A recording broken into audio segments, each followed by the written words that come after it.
Olá, tudo bem? Estamos começando mais um programa, A Arena do Futuro, dentro da série Apocalipse, a Resposta. Hoje eu vou falar sobre as colunas da verdade e o grande conflito. Prepare o seu coração. Está preparado? Muito bem. Bom, esse assunto das colunas da verdade é um assunto relativamente conhecido dos adventistas. Mas eu sei que nós temos agora alguém, uma pessoa, que talvez passou a conhecer a TV Novo Tempo há poucos dias. E talvez a TV chegou em canal aberto na sua cidade recentemente. Não importa. O que importa é que a palavra de Deus se renova a cada dia em nossa vida. Primeira coisa que eu gostaria de explicar a você é o seguinte: existe um grande conflito entre o bem e o mal. Do lado do bem está Deus, está Jesus e o Espírito Santo, a Santíssima Trindade.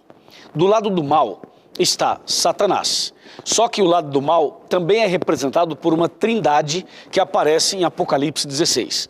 Seria o dragão, a besta e o falso profeta. Então, esse grande conflito entre o bem e o mal começou no céu. Uma luta espiritual que começou no céu. O resultado disso é que Lúcifer foi expulso do céu e veio aqui para a terra. E aqui na terra ele continuou o seu grande conflito, tentando as pessoas e levando as pessoas para bem longe de Deus. Ou seja, uma obra realmente maligna. E uma das formas que o inimigo tem para tentar e afastar as pessoas de Deus é confundi-las com relação à Bíblia. É trazer dúvida com relação à palavra de Deus. Ou então, tornar tudo que está na Bíblia relativo.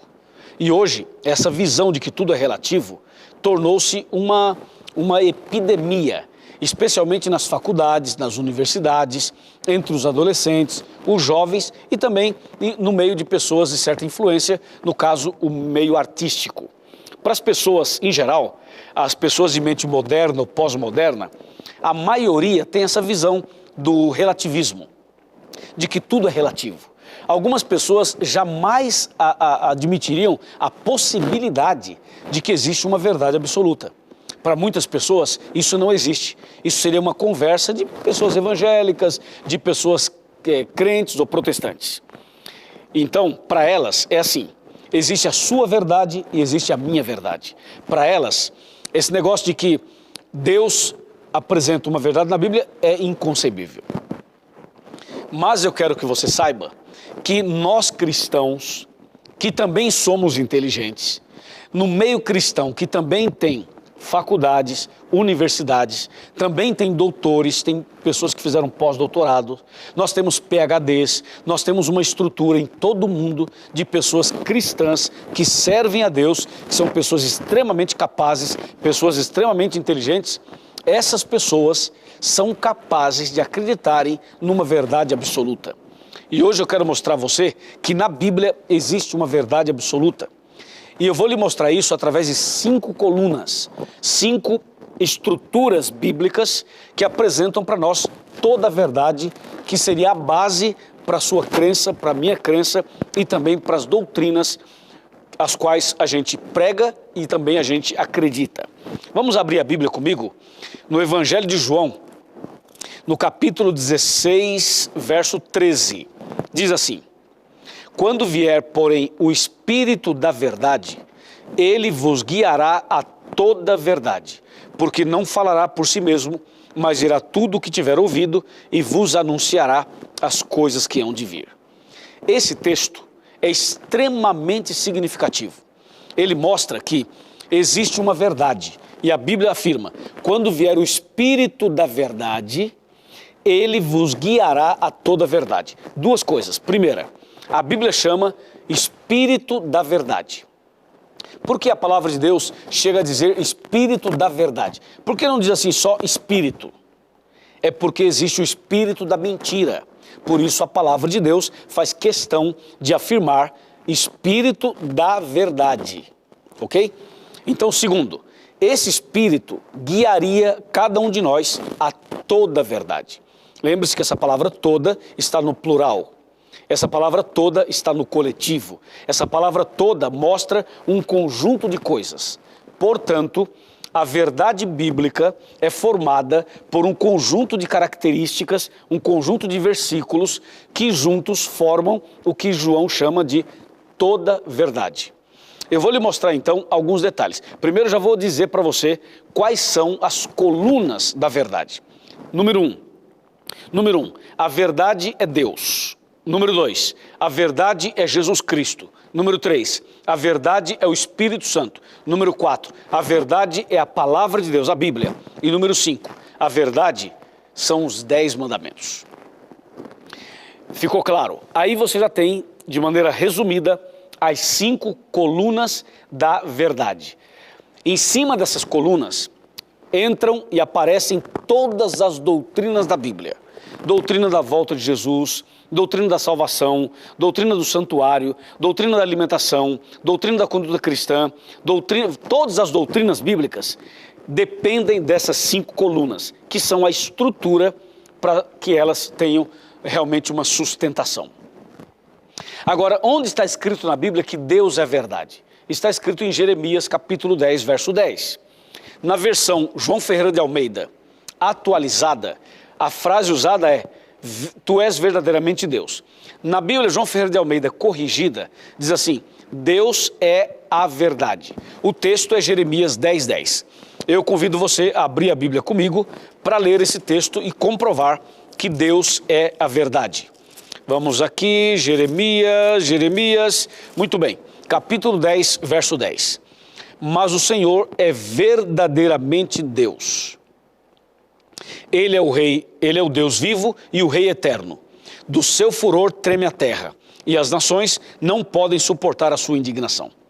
Numa outra versão, que é a corrigida, que eu te falei, diz assim: mas o Senhor Deus é a verdade. Então, de fato, Deus é a verdade, é o que diz o profeta Jeremias.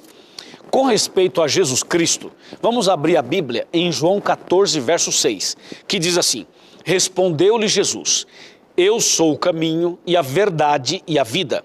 Ninguém vem ao Pai senão por mim. Então está claro que Jesus Cristo é a verdade. Com respeito ao Espírito Santo, nós vamos para a primeira carta de João, 1 João 5, verso 6. Atenção. Diz assim: este é aquele que veio por meio de água e sangue. Jesus Cristo, não somente com água, mas também com água e com sangue. E o Espírito é o que dá testemunho, porque o Espírito é a verdade. Então, claramente isso. Até aqui você viu a Trindade, a Santíssima Trindade. O Pai, o Filho e o Espírito Santo. Quando você volta para o Evangelho de João, no capítulo 17, versículo 17, diz assim: santifica-os na verdade. A tua palavra é a verdade. A palavra de Deus, a Bíblia Sagrada inteira, é chamada aqui de verdade. Quando você vai para Salmos, o Salmo 119, está bem aqui, ó. Salmo 119, está aqui, verso 151, está escrito: tu estás perto, Senhor, e todos os teus mandamentos são verdade.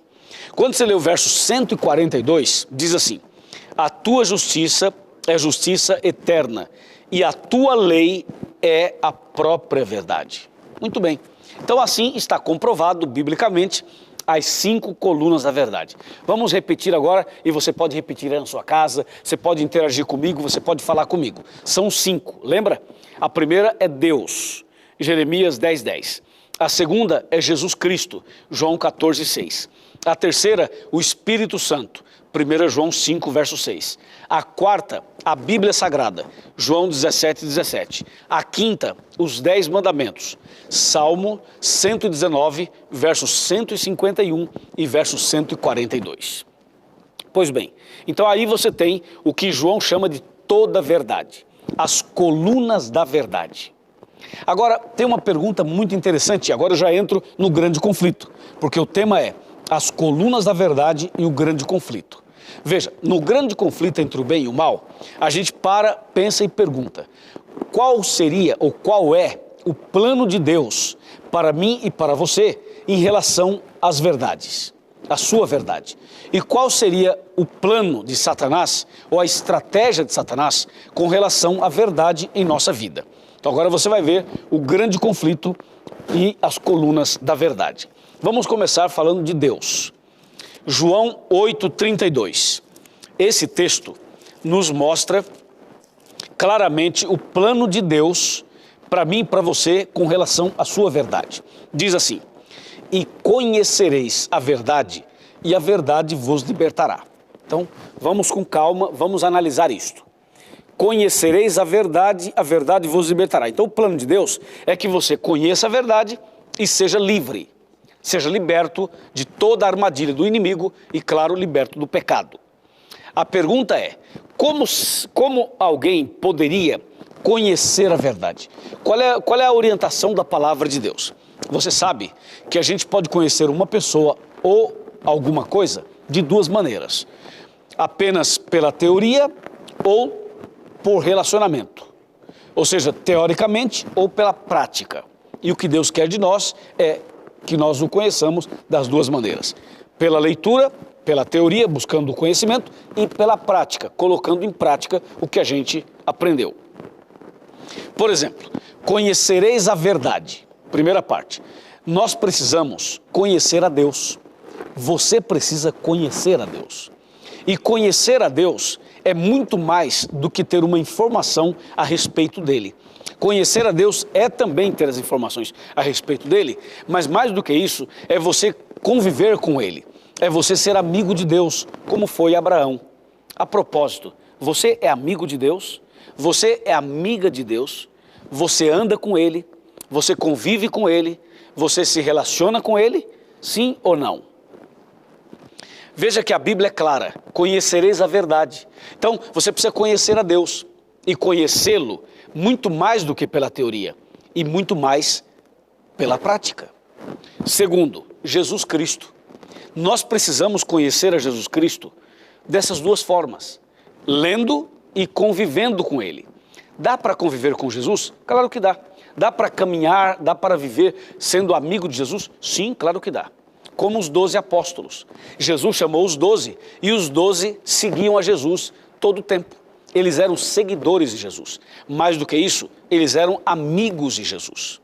Hoje, eu quero convidar você a ser amigo de Jesus, a andar com Jesus, a desenvolver um relacionamento com Ele, a conviver, a aprender a andar lado a lado com Jesus. Se você andar com Jesus, você será transformado e será semelhante a Ele. Como diz João 11, de 28 a 30. Perdão, Mateus 11, de 28 a 30.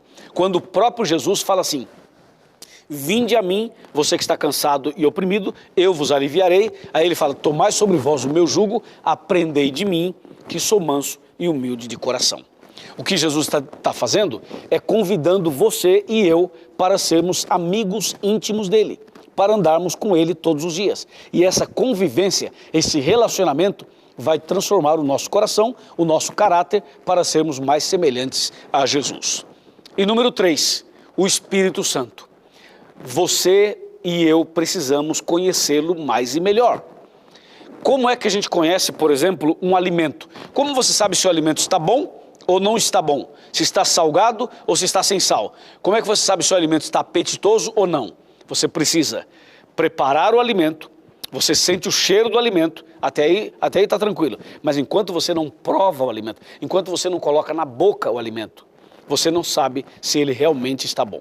Alguém pode comer e falar: está uma delícia, mas você ouviu falar. Quando você comer, quando você usar esse alimento, aí você vai saber se ele está uma delícia, se é saudável ou se não é. Pois bem, isso também se aplica ao conhecimento da verdade. Uma coisa é ouvir falar, outra coisa é você praticar, conviver, exatamente como diz a Bíblia. No caso do Espírito Santo, o Espírito Santo é Deus. O Espírito Santo está na terra. O Espírito Santo é o representante de Deus aqui na terra. E você e eu podemos conviver com o Espírito Santo. Ou seja, quando você lê a Bíblia, você está lendo palavras inspiradas pelo Espírito Santo. Quando você faz uma oração, você é movido pelo Espírito Santo a conversar com Deus. Agora, você precisa aprender mais sobre o Espírito Santo lendo e convivendo com ele. Você precisa conviver com Ele, andar com Ele, ser amigo do Espírito Santo, orar a Deus todo dia e pedir o batismo do Espírito Santo, pedir o poder do Espírito Santo, pedir a graça do Espírito sobre a sua vida. É isso. Conhecer o Espírito Santo através do relacionamento. Se você todos os dias se ajoelhar, conversar com Deus em nome de Jesus e pedir o poder do Espírito Santo e pedir que o Espírito Santo venha sobre você, que ele entre no seu coração, que ele entre na sua mente, que ele faça uma mudança dentro de você, esteja seguro, esteja tranquilo de que o Espírito Santo fará isso. E quanto mais você buscar o poder do Espírito Santo, mais você vai se relacionar com ele e mais você vai ser abençoado por ele. E número 4, a Bíblia. A Bíblia Sagrada, esse livro, que muitas vezes é rotulado, que muitas vezes é mal interpretado, outras vezes é mal utilizado. Hoje eu quero convidar você, quero desafiar você a ler mais a Bíblia, a conhecer mais a Palavra de Deus, a não ficar limitado somente ao Novo Testamento ou somente ao Velho Testamento.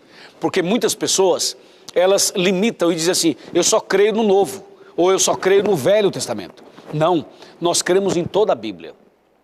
E você precisa ler a Bíblia, estudar a Bíblia, comer a Bíblia. Quando eu falo comer, você me entende. É estudar a Bíblia com tanta fome, que é como se fosse um banquete, é como se fosse aquela belíssima comida que você está com fome há muito tempo, querendo um alimento espiritual. Estude a Bíblia todos os dias, seja amigo da Bíblia, faça desse livro o seu livro de cabeceira. Tenha a Bíblia no carro, tenha a Bíblia na bolsa, leve a Bíblia na viagem, leve a Bíblia em todo canto.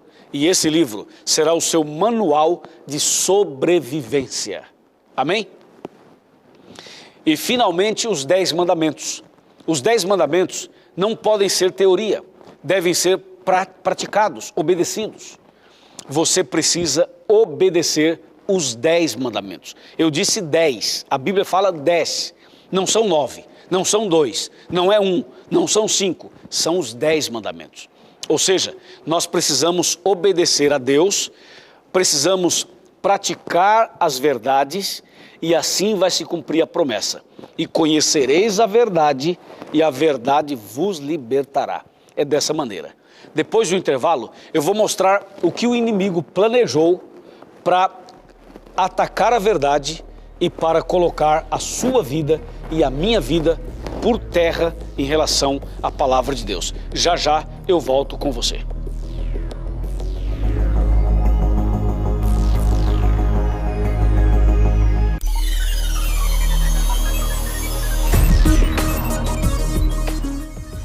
Muito bem, já voltamos com o programa Arena do Futuro e hoje falando sobre as colunas da verdade e o grande conflito.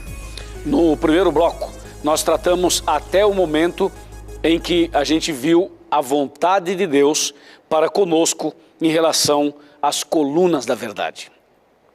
Agora nós vamos analisar qual seria o plano do inimigo para destruir as pessoas em relação às colunas da verdade. Eu vou mostrar 2 textos, que são 2 textos importantíssimos, que abrem os nossos olhos e nos fazem compreender o plano do inimigo. Plano número 1, Romanos 1, 25. Atenção.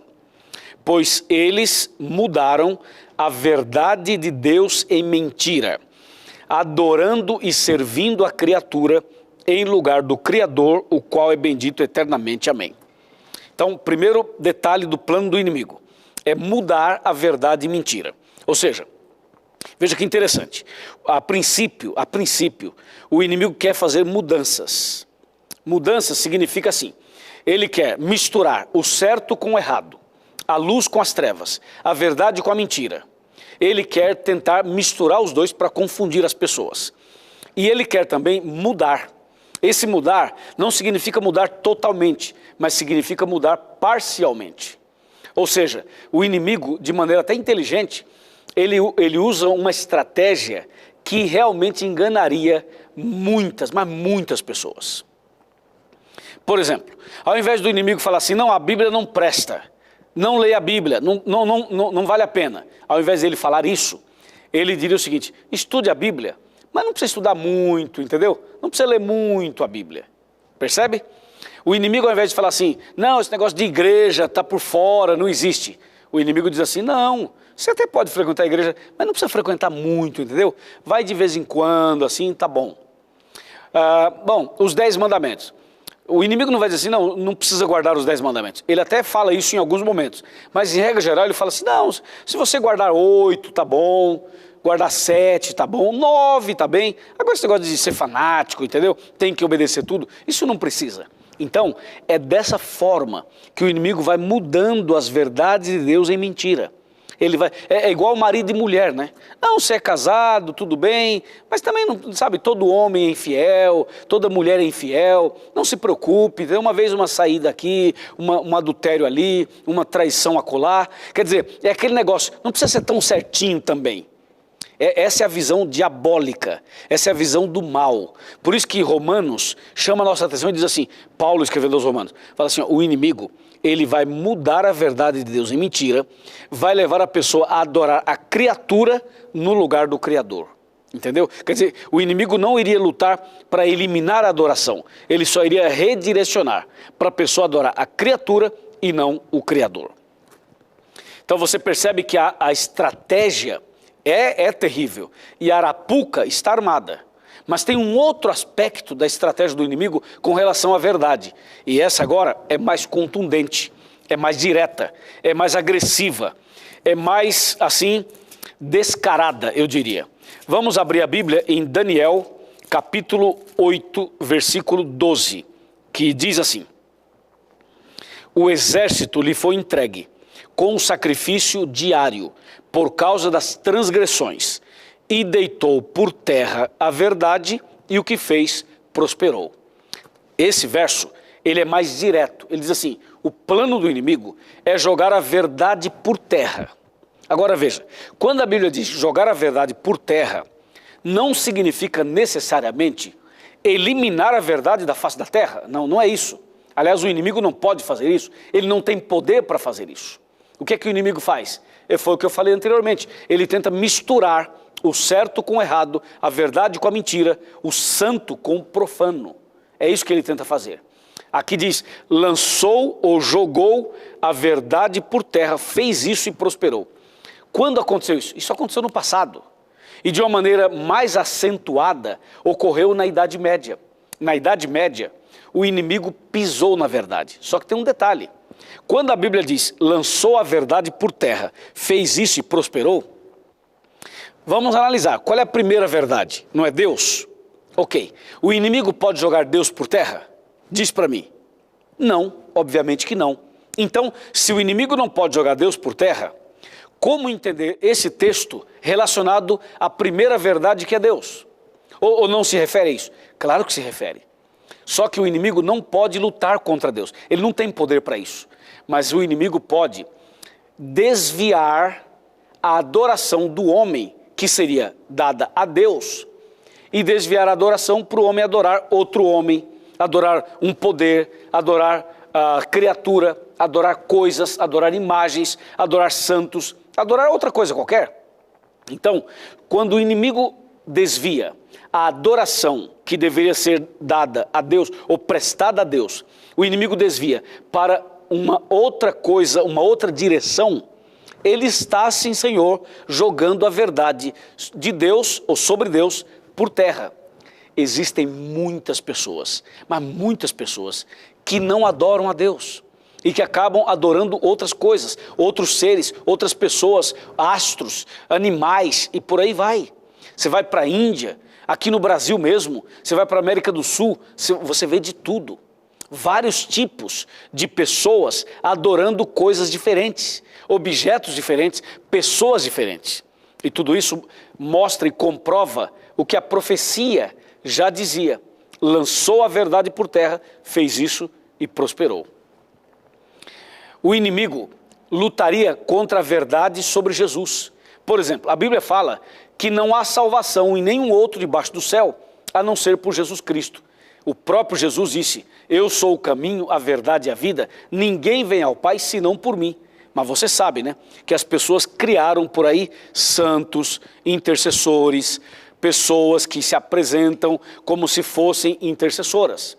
E dessa maneira, o inimigo ataca a segunda verdade. E ele vai atacando a terceira, a quarta e a quinta. Falando exatamente da quinta coluna, que seria os 10 mandamentos, o inimigo tem feito isso. Ele tem misturado verdade com mentira. E hoje, se você perguntar para qualquer pessoa, você concorda com os 10 mandamentos? Todos vão dizer, sim, concordo, claro, está na Bíblia e tal. Aí você fala assim, então me fala aí os 10 mandamentos. Quais são? Vai, me fala os 10. Aí você vai perceber o seguinte, as pessoas não sabem. Ora, se as pessoas nem sequer sabem quais são os 10 mandamentos, como que elas podem concordar com os 10 mandamentos e obedecer? A pessoa pode até, na sua mente, dizer assim, não, os 10 mandamentos estão corretos. E de fato estão. Mas como essa pessoa desconhece os 10 mandamentos, como que ela vai praticar, vai obedecer os mandamentos? É impossível. Então, você percebeu a jogada do inimigo? A jogada é criar um monte de gente que tem aparência de cristão, mas que não é cristão. Um monte de pessoas com aparência cristã, mas não vive como cristãs. E aí está a grande jogada do adversário, a grande jogada do inimigo. É misturar a verdade com a mentira, jogando por terra, ou seja, mudando a verdade de Deus em mentira, como diz Romanos e como diz Daniel. Assim, nós precisamos prestar mais atenção no que está escrito na palavra de Deus. E precisamos ser fiéis, sinceros, honestos, tomar uma decisão clara, verdadeira, uma decisão inegociável. Ou a gente é fiel, ou a gente não é fiel. Ou nós seguimos a Deus, ou nós não seguimos a Deus. Ou a gente vai para o céu, ou vai para o inferno. Ou nós somos verdadeiros, ou somos falsos. Não há uma terceira opção. Concorda comigo? A palavra de Deus é clara nesse sentido também. Então, meu amigo e minha amiga, você viu as colunas da verdade dentro do grande conflito. De um lado, Deus deseja que você conheça a verdade e seja livre por ela. Do outro lado, o inimigo deseja que você continue sendo escravo e que você viva uma vida de aparência, eu diria de hipocrisia, que aparentemente é uma coisa e na realidade é outra. Aparentemente é verdadeiro e na essência é falso. Bom, então vem uma pergunta que a gente precisa fazer para uma reflexão. Será que uma pessoa que conhece a verdade pode não ser liberta? Sim, é possível. É possível e eu vou mostrar para você aqui em João 8,44, que é um dos textos mais contundentes e fortes do Novo Testamento. João 8,44 diz assim: Vós sois do diabo, que é vosso pai, e quereis satisfazer-lhe os desejos. Ele foi homicida desde o princípio, e jamais se firmou na verdade, porque nele não há verdade. Quando ele profere mentira, fala do que lhe é próprio, porque é mentiroso e pai da mentira. Esse texto diz assim, que o diabo jamais se firmou na verdade. Ora, se a Bíblia diz que ele não se firmou na verdade, nos dá a entender que o inimigo conheceu e conhece a verdade. Por isso que a Bíblia fala, ele não se firmou na verdade. Ora, para alguém não se firmar na verdade, a pessoa tem que ter o conhecimento dela e decidir não ser obediente. Então, o inimigo, ele conheceu e ele conhece a verdade. Ou seja, ele conhece Deus, conhece Jesus, conhece o Espírito Santo, conhece a Bíblia e conhece os 10 mandamentos. Só que ele não se firmou na verdade. E aí que está o problema. E por isso o inimigo quer criar uma geração igual a ele. Uma geração igual a ele. Mas veja que coisa, rapaz. Como? É isso que ele quer fazer. Que geração? Ele quer criar uma geração assim, que até que conheça as verdades, mas que não tenha compromisso com a mesma. O inimigo deseja um grupo de pessoas que aparentemente são boas, aparentemente são cristãs, aparentemente são seguidoras de Deus, que creem em Deus, que falam em Deus, ok, mas que não pratiquem, que não obedeçam, que não sejam fiéis, que não sejam tão praticantes do que diz a Bíblia. Quer dizer, isso é pior, gente. A pior coisa que existe é justamente essa.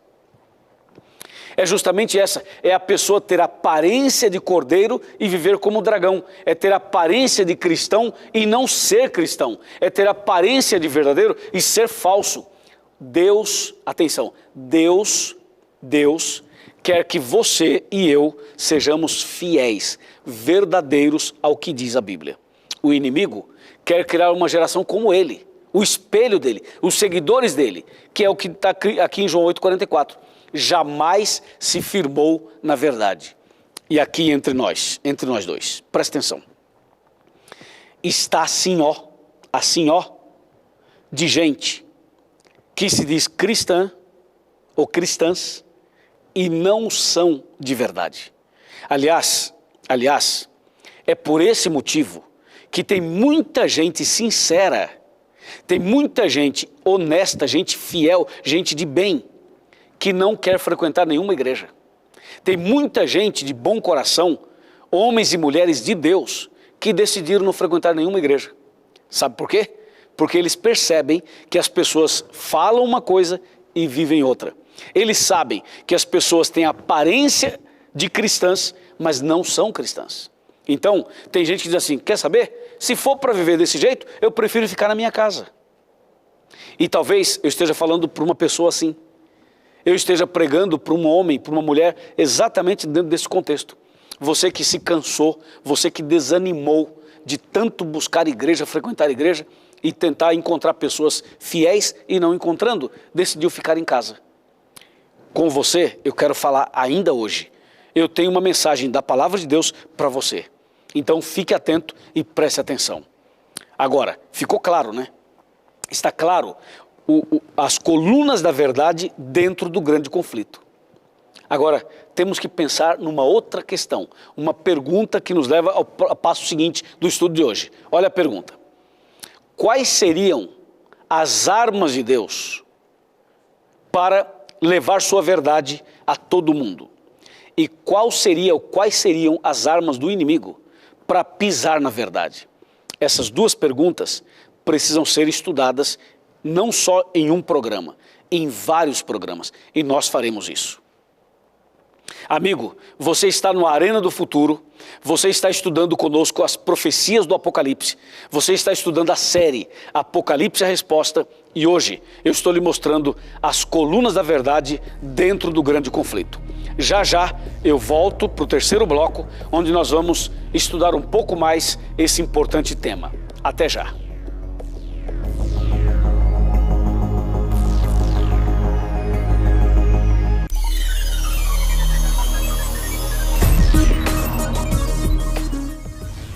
Muito bem, já estamos de volta com o programa Arena do Futuro, especial, estudando sobre a série Apocalipse a Resposta e hoje as colunas da verdade e o grande conflito.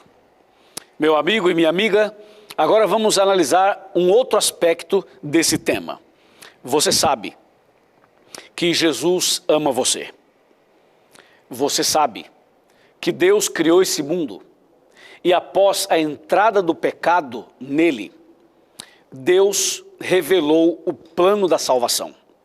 E o plano da salvação está centralizado em Cristo Jesus, embora a Trindade toda está envolvida e todo o universo acaba se envolvendo na história do grande conflito. Só que Jesus é a peça-chave que veio a esse mundo, que nasceu da Virgem Maria e que morreu em nosso lugar. Agora escute uma coisa, a morte de Jesus na cruz foi a expressão máxima do amor de Deus para com você e para comigo. Nós estamos vivendo dias solenes da história da humanidade, porque aquele Jesus que morreu na cruz, ele ressuscitou e hoje intercede por nós nas nuvens, nos céus. E virá nas nuvens dos céus nos buscar, é claro, mas eu estou dizendo o seguinte, esse que morreu, ressuscitou, hoje ele intercede por nós. Agora escute, em breve, nas nuvens dos céus, ele voltará. E quando Jesus voltar a esta terra, ele deseja encontrar um grupo de pessoas fiéis, um grupo de pessoas que pratiquem exatamente as verdades da sua palavra. Por isso, você precisa, mais do que conhecer a verdade, você precisa praticar, obedecer a verdade. Ouça o que está escrito em São Mateus capítulo 7, versículo 21. São Mateus, capítulo 7, verso 21. Diz assim: nem todo o que me diz Senhor, Senhor, entrará no reino dos céus, mas aquele que faz a vontade de meu Pai que está nos céus. Esse texto nos leva a entender e a compreender, entender e compreender o que Deus espera de cada um de nós. Primeiro, Deus não quer pessoas que apenas sirvam a Ele da boca para fora, que sejam apenas pessoas teóricas, apenas manifestem um conhecimento superficial. Por isso que o texto fala assim: nem todo que me diz Senhor, Senhor será salvo. Para ser salvo é preciso fazer a vontade do Pai. E a vontade do Pai, de acordo com a Bíblia, é ter uma vida de obediência. Na verdade, eu resumiria assim, em dois aspectos. A vontade do Pai é, primeiro, que você o aceite como Salvador pessoal, e segundo, que você o aceite como Senhor da sua vida. São duas coisas que se complementam. Primeiro, a gente aceita Jesus como Salvador e depois como Senhor. E qual é a diferença de um para com o outro? Aceitar Jesus como Salvador significa ir a Jesus do jeito que a gente está. Significa a pessoa tomar uma decisão do jeito que ela está. E veja, do jeito que está significa a pessoa vir a Jesus sem se preocupar em se limpar antes. Porque é impossível a pessoa se limpar antes. Quando Jesus fala, vem a mim do jeito que você está, cansado, oprimido, sobrecarregado, significa o seguinte: fumando, bebendo, jogando, praticando pecados. Ou seja, do jeito que você está, você deve vir a Jesus e aceitá-lo como Salvador. Isso chama graça, isso chama misericórdia. Agora, depois que você vem a Jesus do jeito que você está, transgredindo, quebrando os princípios bíblicos, venha do jeito que está. Do jeito que você está, venha a Jesus. Aí, em seguida, Jesus fala assim: agora vai e não peques mais. Ou seja, é através de Jesus, é pelo poder do nome de Jesus, é pelo poder da verdade de Jesus, que você vai ser transformado, limpo, lavado, remido. Você vem a Jesus do jeito que você está. E depois você vai viver uma vida nova, porque você vai aceitá-lo como Senhor da sua vida. Como Senhor da sua vida significa obedecer aos mandamentos de Deus. Significa andar com Deus. Significa andar com Jesus. Significa andar com o Espírito Santo. Significa ler a Bíblia todos os dias. Significa obedecer os 10 mandamentos. Ou seja, aceitar Jesus como Senhor significa viver de acordo com as 5 colunas da verdade. Isso é aceitar Jesus como Senhor, entendeu? Como Salvador, você vem do jeito que está, mas como Senhor, você precisa andar, conviver, obedecer aos princípios de Deus. É isso que Deus deseja para a sua vida e para a minha vida. E quando nós tomamos uma decisão dessa natureza, o inimigo será derrotado. O inimigo será vencido. O inimigo não terá poder sobre aquele que decide aceitar Jesus como Salvador e como Senhor. E o que vai acontecer na sua vida ao fazer isso é o que está escrito na segunda carta de Paulo aos Coríntios. Segunda carta de Paulo aos Coríntios, capítulo 5.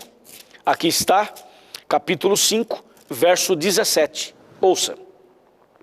E assim, se alguém está em Cristo, é nova criatura. As coisas antigas já passaram, eis que se fizeram novas. Entendeu? É aqui que a gente quer chegar. Você e eu sermos novas pessoas, novas criaturas, novos seres humanos, ter um novo coração, ter uma nova mente, ter uma nova paixão, que é a paixão por Cristo, ser uma pessoa transformada. Quem está em Cristo é uma nova criatura. E lembre-se, estar em Cristo é aceitá-lo como Salvador e como Senhor. Essa foi a experiência de Paulo, porque Paulo não era um seguidor de Jesus. Paulo não era uma pessoa fiel aos princípios de Deus, até porque ele mesmo era um perseguidor da igreja, era um perseguidor de Cristo. Mas Paulo um dia teve um encontro com Jesus no caminho de Damasco. Foi quando ele caiu em terra. Foi quando ele ficou cego por 3 dias e 3 noites. Foi quando Jesus apareceu para ele e falou assim: Saulo, Saulo, por que me persegues? E foi a partir desse dia em que Saulo teve um encontro com Jesus, aceitou Jesus como Salvador e como Senhor da sua vida. E a partir desse dia, Saulo foi transformado, passou a ser chamado e conhecido de Paulo, ou pelo nome de Paulo, e esse grande servo de Deus passou a ser o maior evangelista, o maior líder do cristianismo no Novo Testamento. Foi conhecido também como pregador dos gentios. E esse homem era um perseguidor da igreja, ou seja, era um homem que eu poderia colocar como um rebelde, um transgressor, um desobediente, alguém que vivia no engano do inimigo, até que conheceu o Senhor Jesus. É isso que Deus quer fazer com você e comigo. Ele quer nos transformar para sermos seguidores, praticantes, obedientes aos princípios da palavra de Deus. Amém? Então, meu amigo, prepare o seu coração para uma decisão verdadeira. Prepare o seu coração para essa atitude de fé. Ou seja, conhecer as colunas da verdade e praticar as colunas da verdade. Conhecer a verdade e ser obediente a esta verdade. É isso que Deus quer de você. Está disposto a fazer isso? Deseja fazer isso? Meu amigo e minha amiga, Jesus está chamando você. Chegou a hora de você tomar uma decisão. Chegou a hora de você levantar dessa cama, desse sofá, dessa cadeira.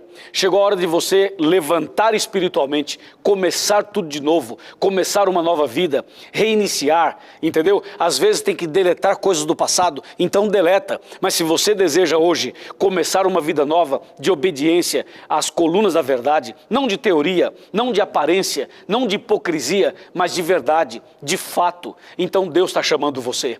É agora, é hoje, é aqui no Arena. Não dá mais para esperar, não dá mais para demorar. Chega de viver uma religião aí parado na sua casa. Chega de ser cristão derrotado. Deus quer que você se levante. Então levanta agora, abra o coração, abra sua mente, avance pela fé. Jesus está do seu lado, segurando a sua mão. Venha, venha, venha comigo e Deus vai derramar grandes bênçãos no seu coração e na sua vida.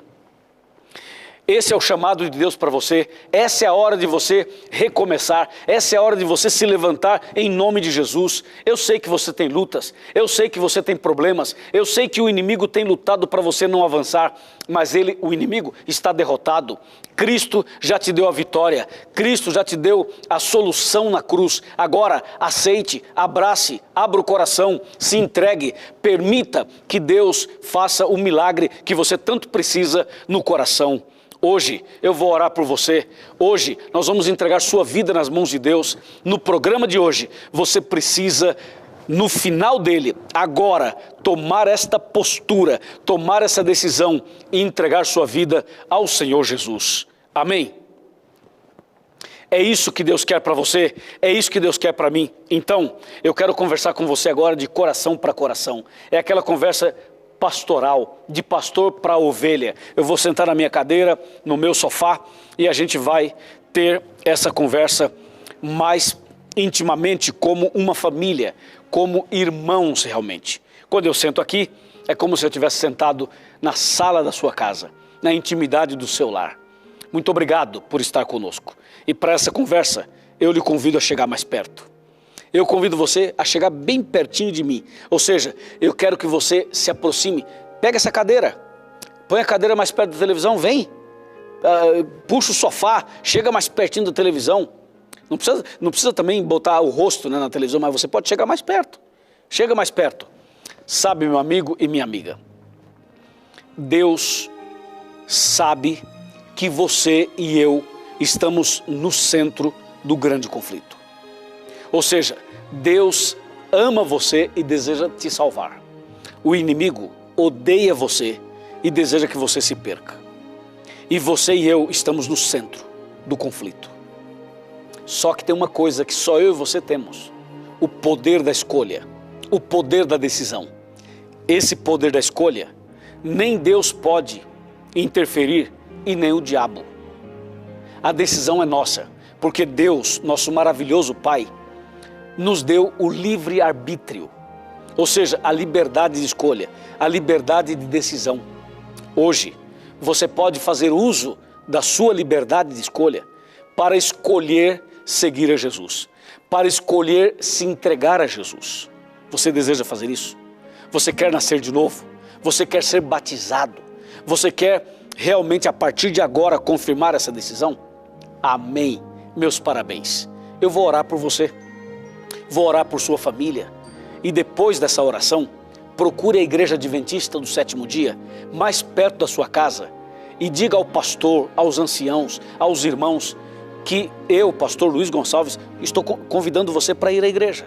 Você será muito bem recebido e será muito abençoado. Amém? Curve a sua cabeça, feche os olhos, vamos orar.